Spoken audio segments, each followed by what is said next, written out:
Hello once again, everyone. Good morning. Getting back into Pokemon Uranium. So I was getting everything ready, and thank you Uranium website for spoiling that there's a Uranium Eevee. But I tried to get away as quick as I could and paused this video right here. So starting off where we left off last time, with my Asthmatic going to Jackdeary, the Jackalope Pokemon. It is related to Baneri, but is much more crafty. It conceals itself using trickery, so many people don't believe it exists. Okay, I think that'd be an interesting way to incorporate lore without making a Pokemon mythic or anything. Fairy fighting, okay. So Fairy, it's pink. Pink goes pretty well with it. Fighting, I guess it's really just the stance that shows anything about fighting, which I do appreciate. It's something that's not immediate, an immediate connection as opposed to coloration. And then the bright yellow with the pink is not a combination you often see, along with the gradient of purple. There was some very interesting choices to be made with coloration here, and it's not that bad. I do like how the shiny version just looks like a regular Jackalope, no coloration, just if a Jackalope was two-legged in our world. I kind of like that, and if shinies did that more often, I think I'd be pretty happy. Yeah, I think it's better than this previous shiny. Very sleek design. I did see that it's a baby Pokemon for a 2-stage. Jackdeary and Winotinger? I don't know. But the fairy type, I do love how it's all cloudy on its ends. At the ends of its ears, neck, and tail. A little bit of cohesion when it comes to the ends of this mon. And it helps break up the design more than just dots or something down its back. And it's very reminiscent of a rabbit, with the whole Peter Cottontail, super fluffy tails. I think that's a good inspiration to take from rabbits and put it into a mon to break up the design. It looks like it has very strong legs and surprisingly very wide hands, like it's good at karate chopping. Kind of strange, but it looks ready. It looks like it could put up quite a good fight. Winotinger, because it's carrot wine. The chimerical Pokemon? Chimerical Pokemon? Is it a chimera? It combines illusion and trickery with physical strength, because it can only be seen by drunk people. It was considered an imaginary Pokemon until very recently. That's a strange idea for a Pokemon. Like a selected Kecleon? You have to be intoxicated to figure out where and what it is? That seems overpowered. Especially in the world of 10-year-olds fighting each other with creatures. Unless you really want the 10-year-olds to get drunk. So down to its design. This almost looks like a Mega Evolution to me. It's very overly designed in my opinion. I'm not sure why it needed to grow wings. Maybe without the wings it would look more natural. But the longer ears drooping down its fluffy ear ends, neck, and tail have started sagging with age, just becoming spikes. I like that. It doesn't add anywhere else in the design, but just adding that the fluff has been exposed to gravity too much. I'm actually a huge fan of that. Its horns have become almost decorative in nature, looking like short stubby wands. It still looks like it could put up a fight, and the darker red color maybe shows off fighting if you match the color tint for the typing. But otherwise, I think I would think this was a fire-typed Pokemon. All the yellows and oranges, it's so bright and vibrant that, despite not having any open flames, is very reminiscent of a campfire.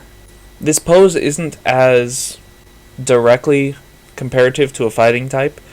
I think if this creature were to get redesigned into maybe being a ghost type to both match with its Pokedex and maybe accentuate the purple that were dotted everywhere in Jackdeary, that would be a little more interesting. But here it seems a little bit too confused when it comes to coloration and typing. Duplicat. So like a Ditto? This Pokemon has the ability to create an identical copy of itself or its opponent. These copies only last a few minutes before fading away. So it can copy itself. And is its tail making an Ohm or an Omega? Oh, it is! Either the number 2 or the Greek letter Omega. Yeah, okay, the eyes make the cat smile emote. And then an extra colon. Better version of Ditto. Wait, did I miss the... I guess I did. When it comes to Pokemon that are duplicate themselves or mold themselves into a different creature, take anything from what it's fighting, I think a simpler design does a creature very well. Keeping the colors on Duplicat's very muted, and maybe the only color there being yellow of its eyes, yeah, makes the design very simple, so you know that something's not right here. It's like this is incomplete. But then it summons a double, and oh yeah, that's why it's incomplete. So then taking the very simple design and flavoring it so that it represents the ideas that you want and still keeps the audience interested goes a long way. So I understand why Duplicat's tail would be a 2 because it's duplicating itself, so there would be 2 of them. Maybe the duplicate would have a 1 on its tail instead. And then its 4 eyes also seem a little bit off for most Pokemon since it doesn't seem to be an insect. Again, alluding to something like, this is strange. Is something off about this? And then just having the cat ears and mouth really show off it's supposed to be a cat, so then you can think about copycat, something akin to that. And then with something with such a muted design that's very simplistic, it being normal before duplicating is perfect. Let's see, Eevee's next. Of course we need an Eevee. Vaporeon, Jolteon, Flareon, Espeon, Umbreon, Leafeon, Glaceon, Sylveon, Nucleon. Okay, so this is the one that was spoiled for me. But hey, I guess it was this episode, so that works. Oh, that's kind of cool. Okay. One of the only non-feral nuclear Pokemon.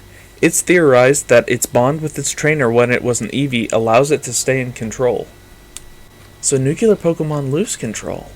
Okay. Oh, level 20 or over with a nuclear type party member. So if you have a nuclear Pokemon, it can spread? That's cool. Oh, that's kind of mean, but it's cool. So the sprite for Nucleon.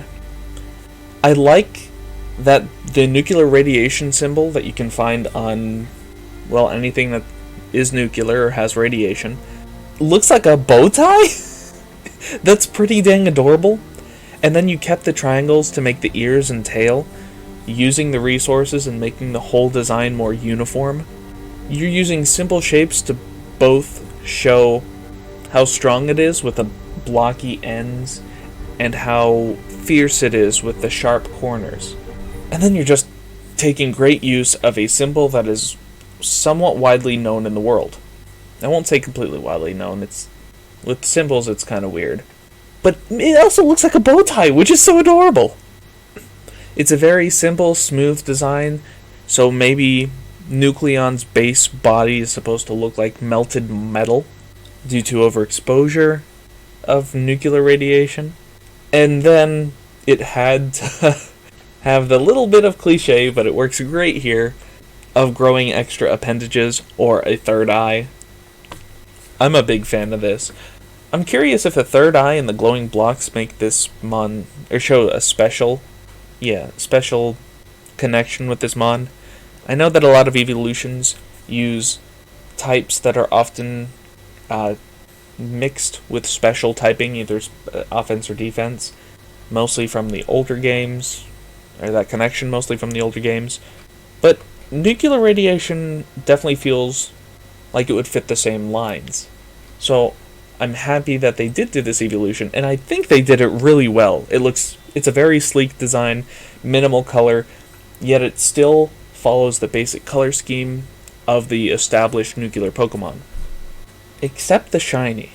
The shiny goes a little off base by not keeping the black. It makes it a more reddish tint on the coat of Nucleon. I might would have changed it up to fit more of the color scheme that's already pre-established. But for an evolution, I guess they wanted to go a little out of the way, so sure. Ratzi. Yeah, that one artist. They use the paint-like substance on their tails to mark their territory. They are considered pests, as they will paint over brand new buildings.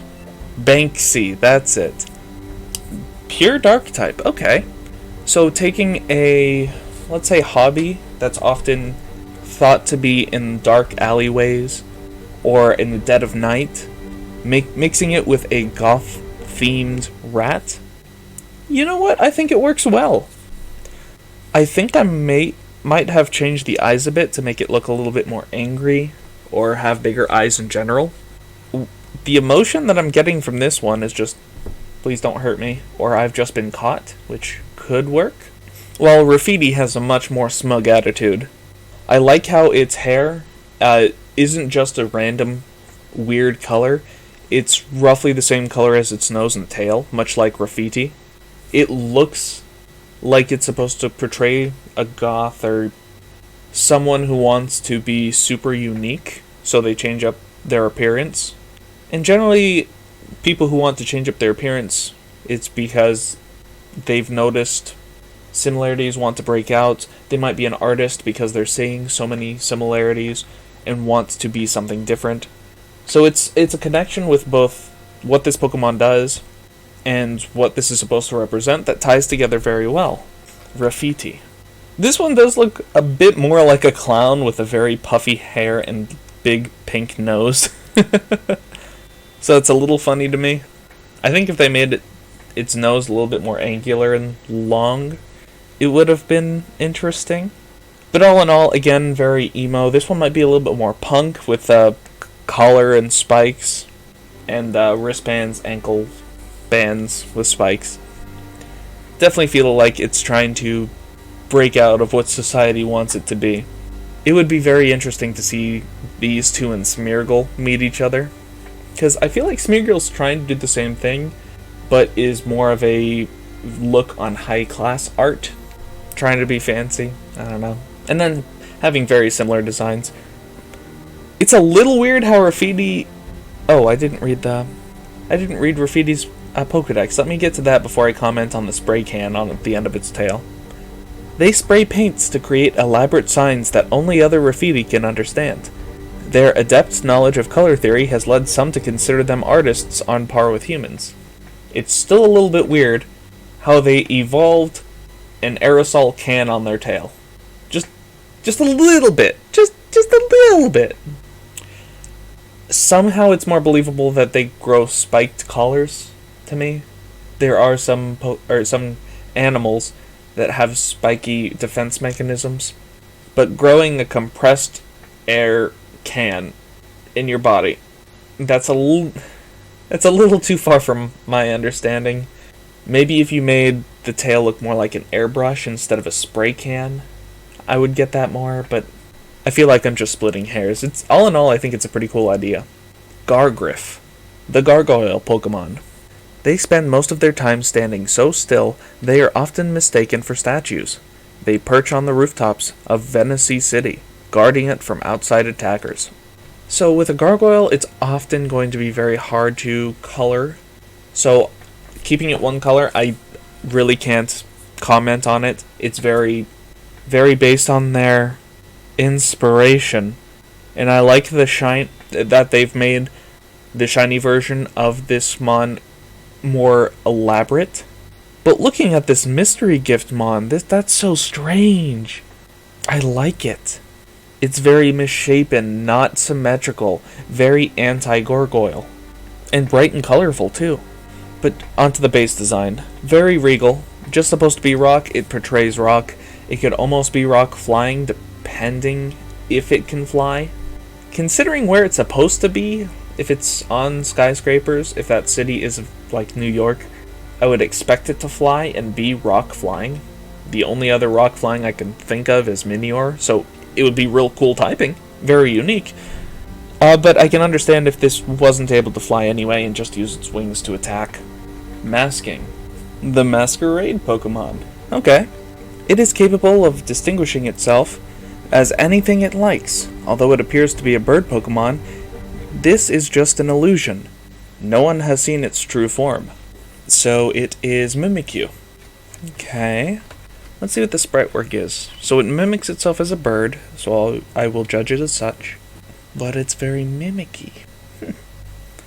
So I'm not very cultured, but I do get a sense of a Masquerade mask when looking at this mon. Again, the very basic coloring brings to light, like, it's not completely there, especially the solid coloring of its eyes. I guess this kind of applied to that Mimicat, I think, but it doesn't seem to have lifelike eyes, which in this case almost makes it look like a doll, so it could be controlled by something. In the other case, it looked like it was incomplete. But this one, very fluffy. It's got a little quail headdress. Its tail split into two to, again, show off the two different colors. Almost yin and yang. It's very basic. It almost looks like a duck, but I have to say it's not that bad. Here, the silhouette is very strong. Even if it's just the silhouette, you can understand that it's like a duck head or something with a beak. You can probably see the tail, and you can maybe make out wings. It's a little crowded around here with the neck fluff to 100% understand where the wings are if it was just a silhouette. But that's what colors are for. I do also appreciate the little bit of a touch, having the body be a different shade. It's almost a blue, but it's also a gray in between the white and black that's everywhere in this design. It's a good melding of the colors, right in the center of the mon. Next, does it evolve into Dramsama? The Masquerade Pokemon. So this is the Masquerade mask. A sinister and vengeful Pokemon. It puts its foes into an eternal sleep and steals their souls to add it to its tail. So I'm gonna say, I guess Hypno met the Darby brothers. Oh, and there's a Mega too. Okay, so starting off with the regular design. Very sinister, shown in its eyes. It has a very angry face while keeping the simple structure of its head, having no extra color, still showing that it isn't complete, hiding its true form. The bright and cheerful colors are interesting. I'm not sure where it would have gotten the red coat, but it definitely helps balance out the multicolored designs of everything else. And then you can almost interpret the other tails to be the different personality types that they've absorbed since, stealing souls. Without that foreknowledge, though, I don't think that this would show off Ghost. I could still maybe see Psychic, due to all the bright, vibrant colors. Maybe Ghost if I really thought about it, but otherwise I don't know. I really can't think what else it could be. The only other bright, colorful mon that I can think of, off the top of my head, would be something like Sigilyph, which is Psychic Flying. So I could see this maybe being Psychic Flying, just because it's reminiscent of a bird, more so than Sigilyph. Ooh, the Mega is pretty cool, though. It almost has a dragon-like neck. And for a Mega Evolution, I think it's a good over-design, because it started off as a very simple one. Basically extending out certain amounts, making its eyes have a few dots underneath, almost like it's wearing makeup, like it's done its hair, or just absorbed more souls, making it more chaotic. I'm glad it's a Mega and not a third stage evolution, because it doesn't change enough, but it over-designs what's there. And for a simplistic mon, that works wonders. And Tarky, the Guide Star Pokemon. Ghost Fire, okay. Said to be the ghost of a Pokemon that died before its time. It guides lost souls into the afterlife using the light of its small star. That's adorable. I'm glad to see a ghost type mon that's very helpful. And for a Guide Star Pokemon, I absolutely love the representation of both a sun and a star. The sun crackling off into different solar flares.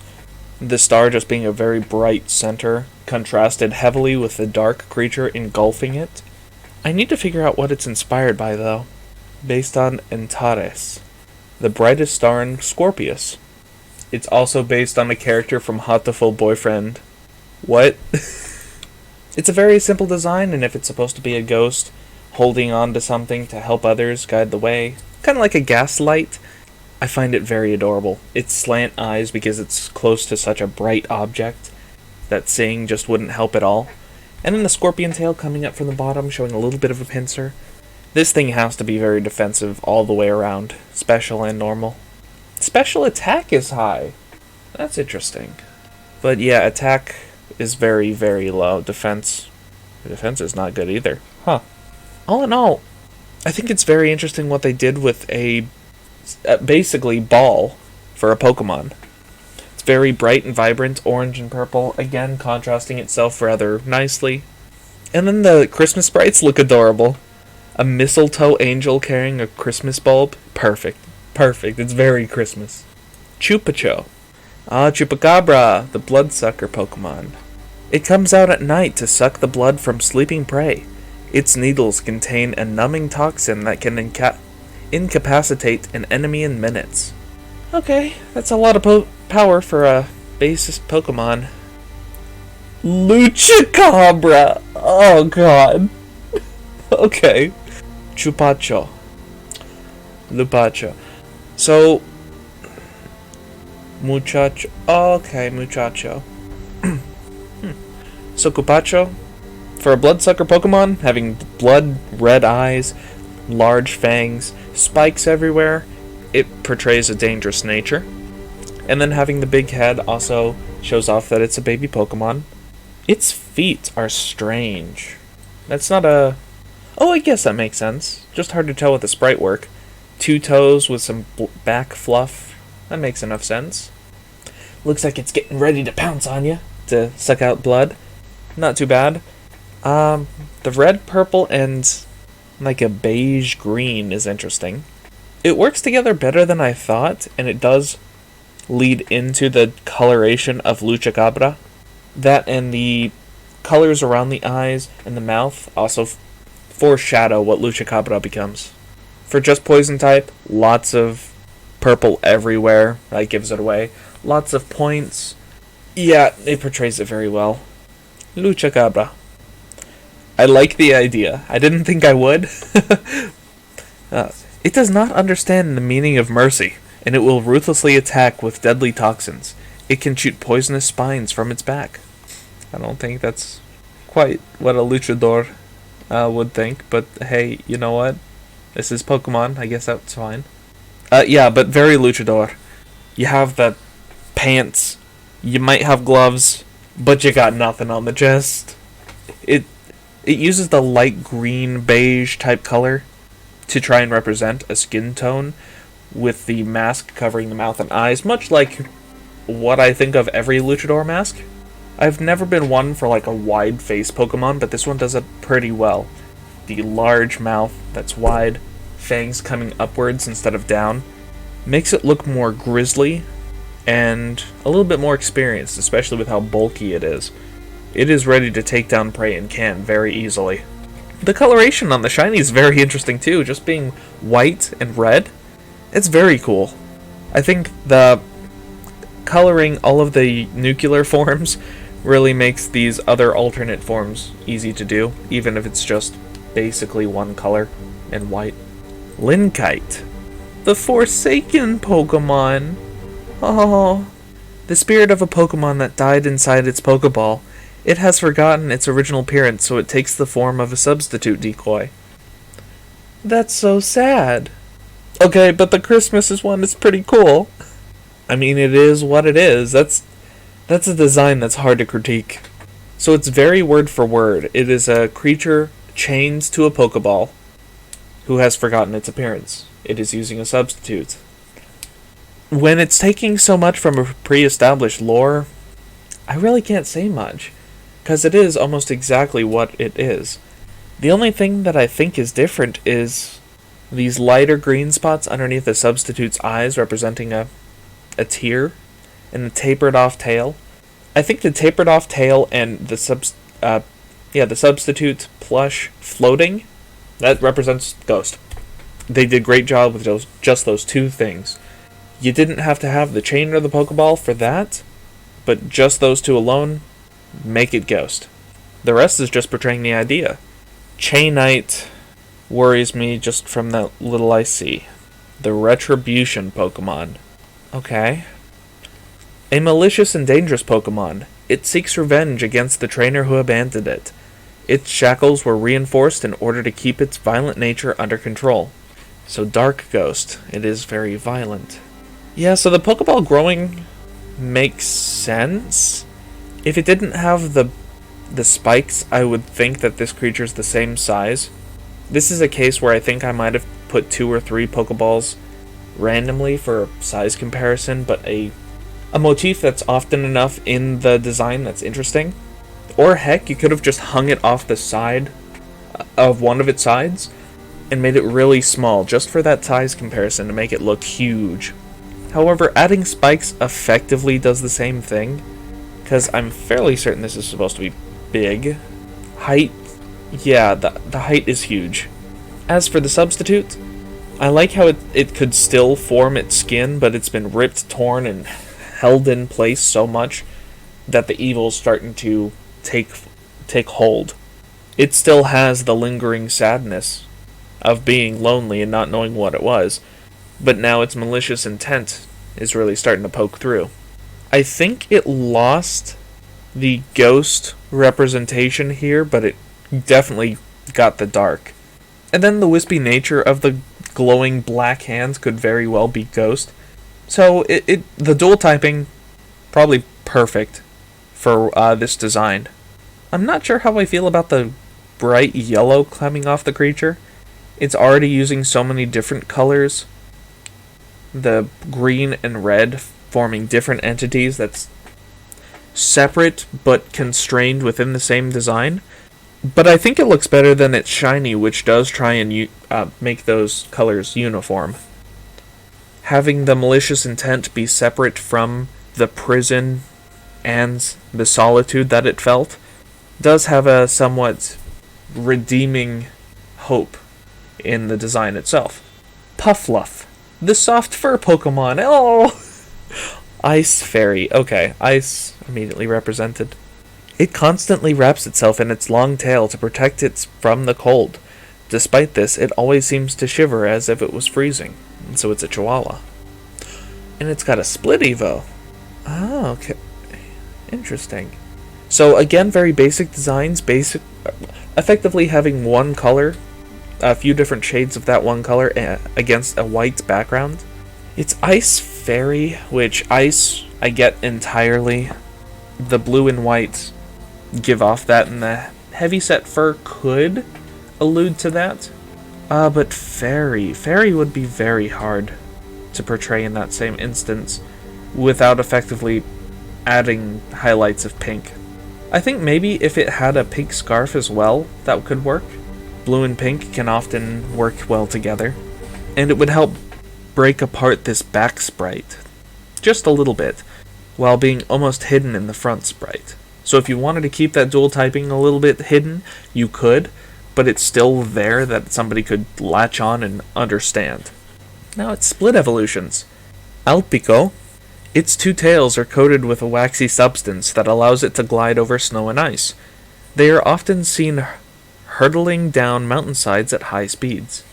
You know, somehow this does portray fairy more, I think, just because of its fragile-looking nature. Its large ear wings being thin all the way up to the top where they just split a little bit. Its tails that curl up, or you can use this ski. They're very thin. Maybe it's the wings and the tail that look so wing-like and delicate that portray a fairy motif. But then having the dark suit is a little bit strange. That being said, taking a skier and making it into a Pokemon that could be pretty interesting. This is a fun idea. And its Christmas sprite is the Grinch? Let's go!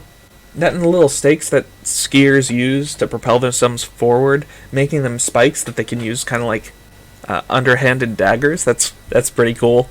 Interesting design. Let's see what Andorind, how that differs. This one's ice ground, so it being a little bit beefier and showing off brown, yeah. Its eyes are covered by a shield that protects it from blowing snow and ice. The one that can perform the wildest flips and tricks is deemed the leader. So definitely a snowboarder. Pretty cool. Just adding a little bit of orange, again, contrasts well with the blue, and can show ground, but I think the thicker, stronger build of this creature helps portray that just as much. It doesn't scream ground, but somewhere in the back of your mind you can understand why. Again, the darker shades of blue I don't think I like as much. I would maybe lighten them up a little bit and desaturate them, just so that you have the high contrast face a little bit more. But aside from that, this one is a bit more basic than the other split evolution. And this one kind of looks like a clown with its ears being so puffball. But hey, I like the influence there. Just making a cold Pokemon into a snowboarder and skier. Not bad. Colarva, the Snowmite Pokemon. The older they get, the sharper the ice spikes on their back become. Stepping on one buried under the snow is an unpleasant experience. If you're stabbing massive spikes when you don't expect it, it's gonna hurt no matter what. Just ask Legos. So Bug Ice, yeah, no, its body and coloration definitely show that. It looks like it could almost be have like static as an ability due to its yellow-tipped body, but it's hard to tell. All in all, not a bad design. It could almost be like an electric bug, but the texturing on the creature itself doesn't show that as much. It isn't a very electric or fast-looking design, so the blue itself becomes more the focus. Still, I'm not entirely sure why yellow was used. Yeah, blue and orange again, but still, it's a saturated yellow that could be a little bit of a distraction. But for the next two designs, it looks like it was necessary. Or at least for the final. Froslow, yeah. It encases itself in a hard shell of unmelting ice and hangs upside down from the ceilings of Lanthanite Cave, awaiting evolution. So it's another cocoon Pokemon with horns.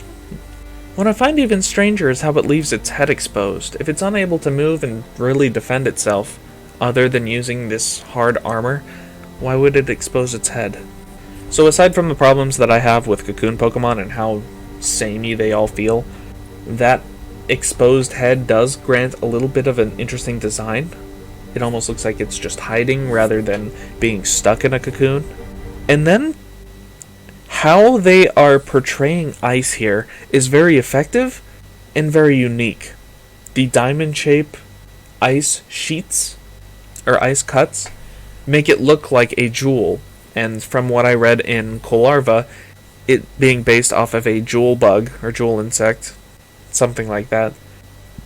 Keeping the diamond somewhere, or keeping a jewel like diamonds somewhere in the design is a very good idea.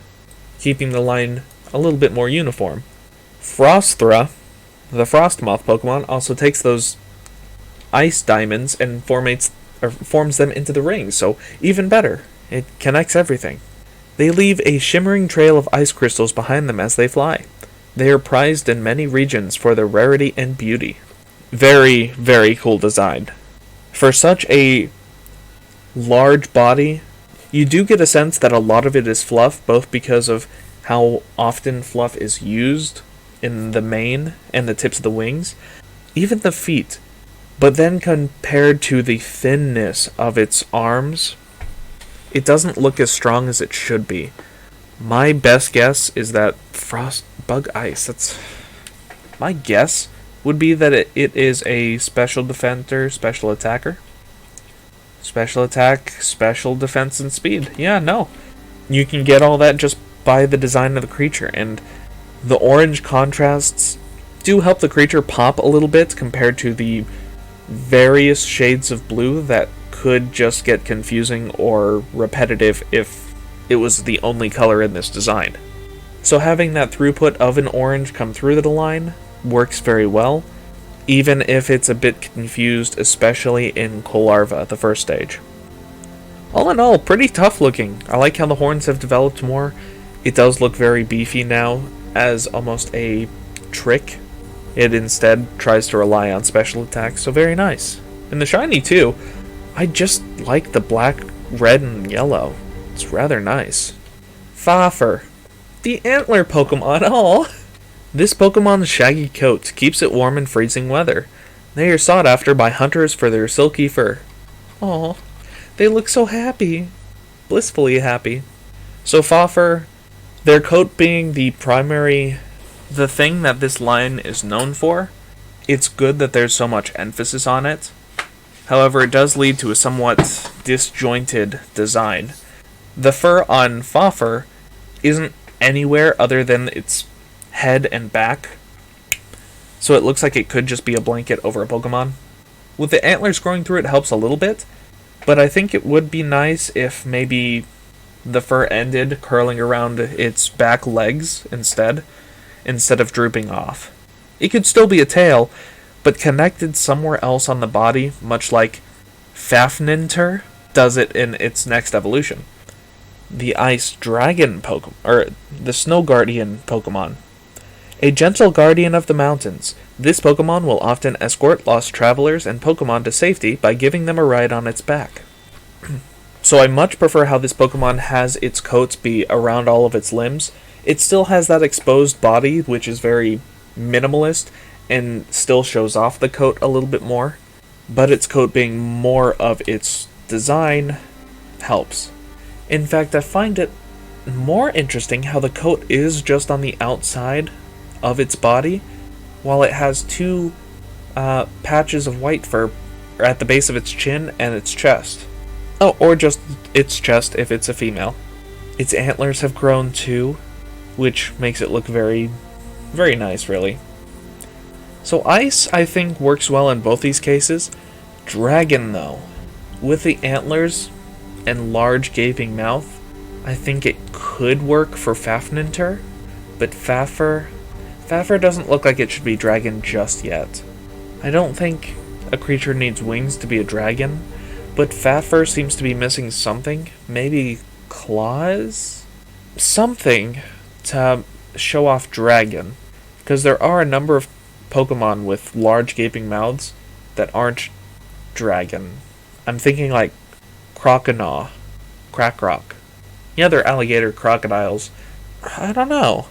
Neither of these scream dragon, which is good, but they don't portray dragon either. Fafninter does a little bit, which I could see. Shrimpity, the gunslinger Pokemon. Let's go! It is able to fire a barrage of superheated blasts from its cannon. Despite its small size, it is a very capable predator. So this is Clauncher, but different, I guess. So for Shrimpity, I love how it has its hat and its shrimp little tendons form the side of its hat, kind of making it look like it's just eyes, or just the base of its eye. It's hard to do with glasses. Where just the base of its eyes are coming up, where you can see what it's looking at, but just barely. It's just out of sight. Now listen, young one. I got two barrels pointed at you. Wow, that's a bad look. Now listen, son. I got both my barrels pointed down at you. I don't think you'll want to move.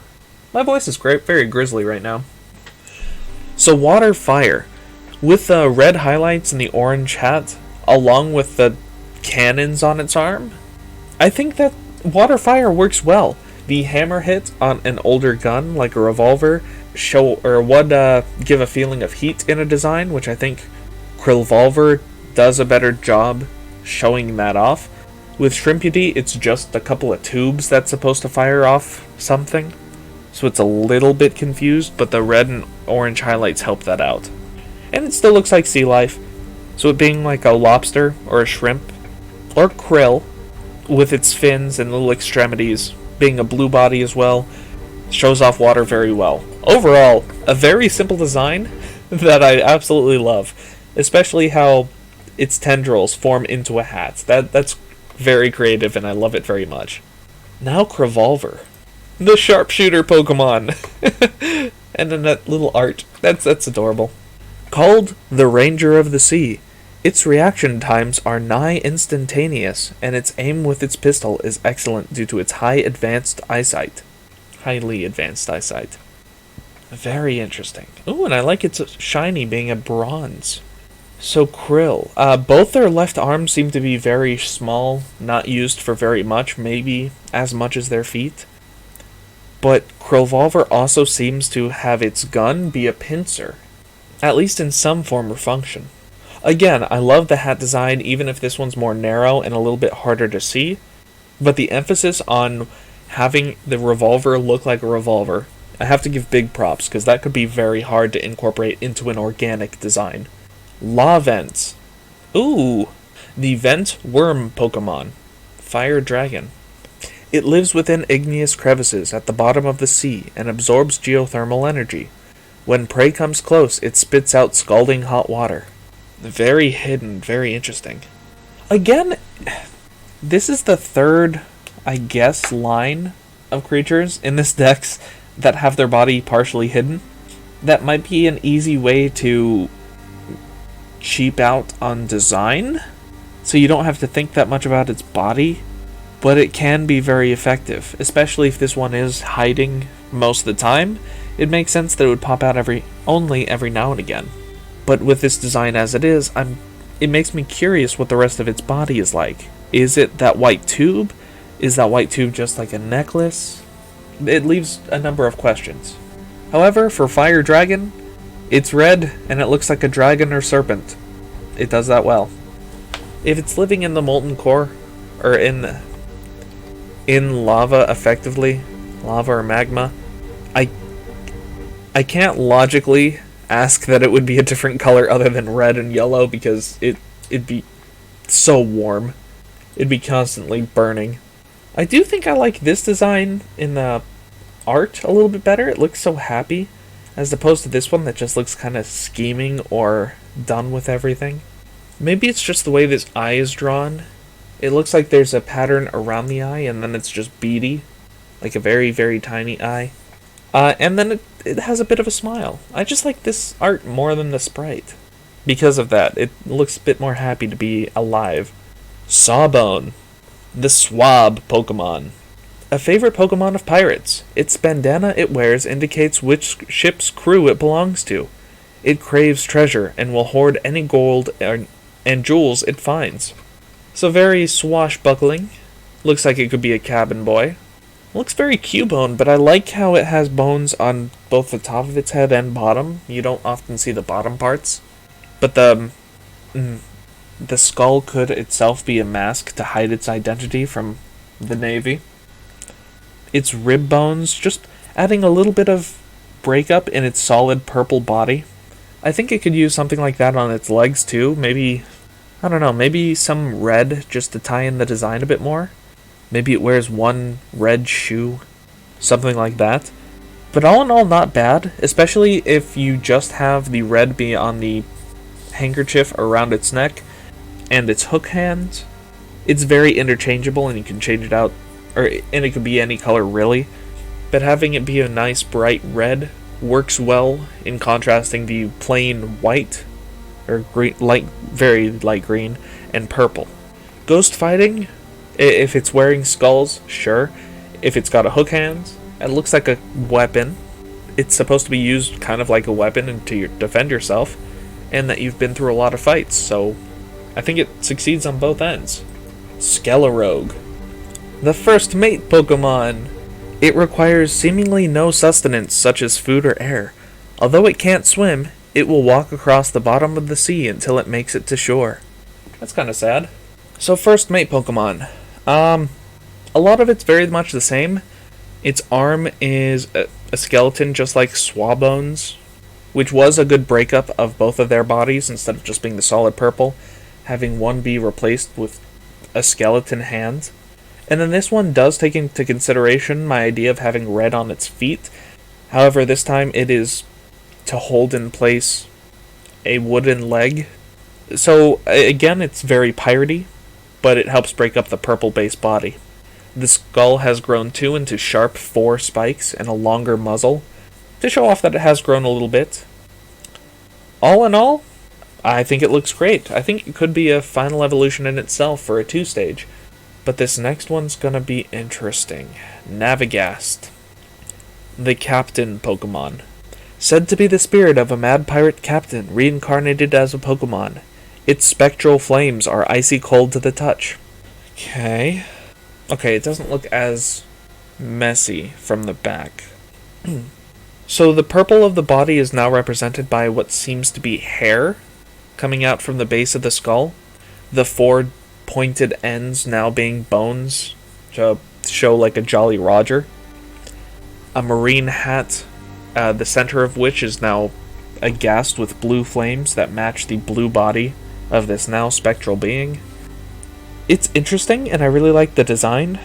I think it would be better served if the torso of the body stayed a purple and maybe have 1 or 2 ribs, because it seems too... You're trying to fit in too many ribs in that pixel for the first end. From the back, it doesn't look bad at all. Mostly you just see the hair and the spectral mist. And all in all, I think it works well. The reds, purples, and blues mixing together to create a very pleasing effect. More so than I thought it would be. Stevenowat, the raptor Pokemon. That looks pretty adorable.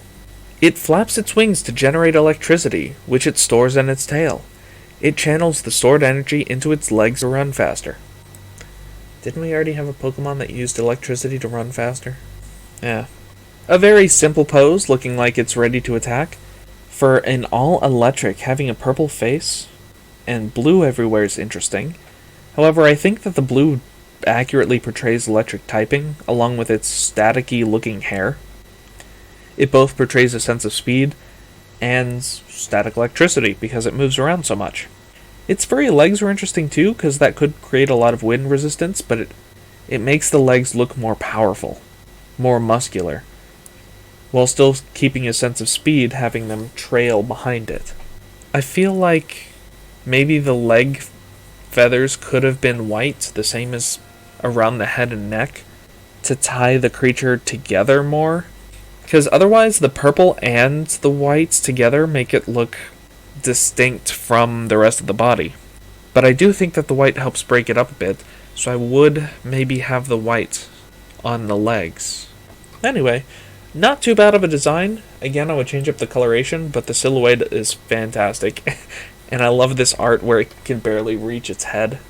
Jungalore, the gold ingot Pokemon. Okay, fighting rock. It doesn't look very fighting to me, but let's see. Its hide is studded with pieces of solid gold. Because of how valuable this Pokemon is on the black market, its population dwindled until it became extinct in the wild. Yeah, if it's a creature made out of solid gold, no wonder. Fighting rock. Though I think it portrays rock very well, along with the gold, it could be a steel type. Even though gold isn't that malleable, just having metal encasing part of the creature gives it a sense of strength. However, rock with its very rough looking body is very well portrayed. Fighting, I don't think does in Jungalore. I think in Majungold, fighting is very much more emphasized, both with the standing pose and what look like gauntlets that it's wearing on the entirety of its forearms. But in here, it just looks like an angry little alligator, which doesn't portray fighting to me in any particular way.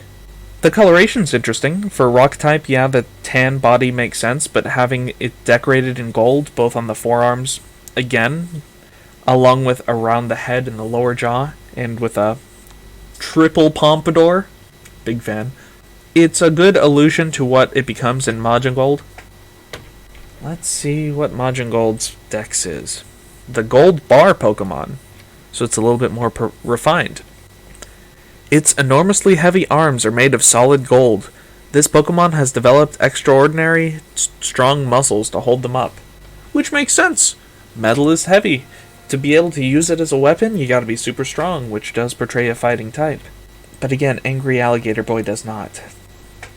There's not much more to say. It still portrays a rock type with its rough body, even if the base body is more of a darker shade of desaturated purple. It still has some tan, it still has the rocky formations, even if it has been purified. Hagoop, The slime worm Pokemon, Poison Electric. Its body exudes a sticky slime that protects its soft flesh. It traps prey in the slime and delivers a lightning shock through its whiskers. Okay.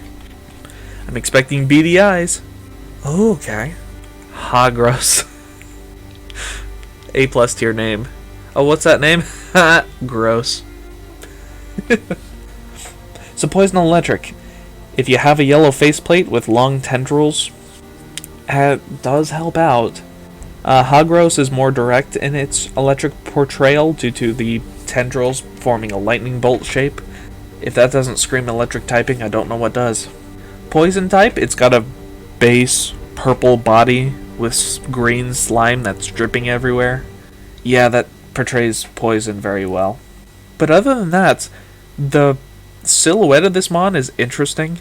If it was like a shaded silhouette, or if it was just in completely desaturated, I like how squiggly this creature is. It's supposed to be a slug, but having cat-like features like paws, a wide stance, long tail, it looks almost like a ferret.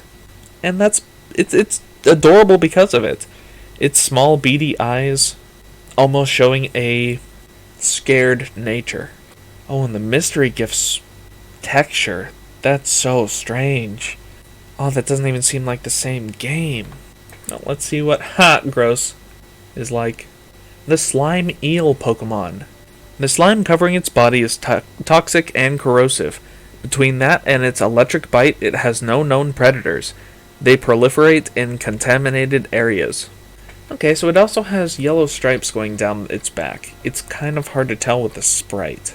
Could also be a green. Oh, from the back sprite, yeah. Completely shows it. Yeah, it looks a little bit bigger, showing a larger helmet that's grown, more limbs, more slime everywhere, and a longer body. It's a very direct evolution, but it works fantastically. It had a strong enough design that I think a 2-stage is perfectly acceptable, and it enough of an interesting design to work with. I kind of want to see what its influences are. Based on the hagfish. Okay, a creature I've never seen before, but apparently they have a skull and no spine. So that makes sense why Hagoop and Hagross have such defined helmets. Well, not much left for the decks. I left just a little bit left for my final look, because yeah, there are just 200 Pokemon. Just 200. Oh dear. I thought I'd go through a number of them this time. I have spent the majority of the day trying to get episode 2 out. Good chance it's going to be delayed. Wonderful. But you'll also see how long it takes me to record all these and then edit and post. So we'll see how those go. I should probably turn these off before I get any more spoilers.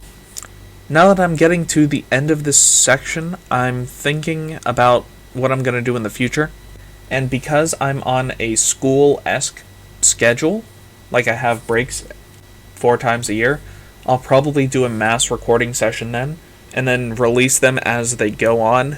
Probably no longer than that. I probably wouldn't start up a new series as soon as one ends. I'd probably go to every 2 weeks posting just the PTU recording.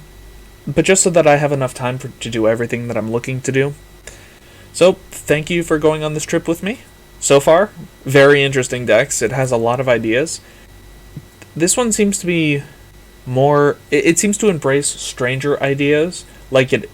Unlike Sage, which seemed to have a lot of crowd feedback, this one feels like it's a bunch of different people contributing. Which I see some weaknesses and pluses to the designs that I see here. And that last one that I checked out, Hagross, it seemed to credit a specific person, which is why I think that. So hey, I hope I haven't been ragging on 1 or 2 specific people this whole time. That's a new fear I have. Anyways, I shall see you in the last little look at Pokemon Uranium. Coming up in, 2 weeks? Yeah, I don't know how I set this. So, thank you for watching. Have a good night.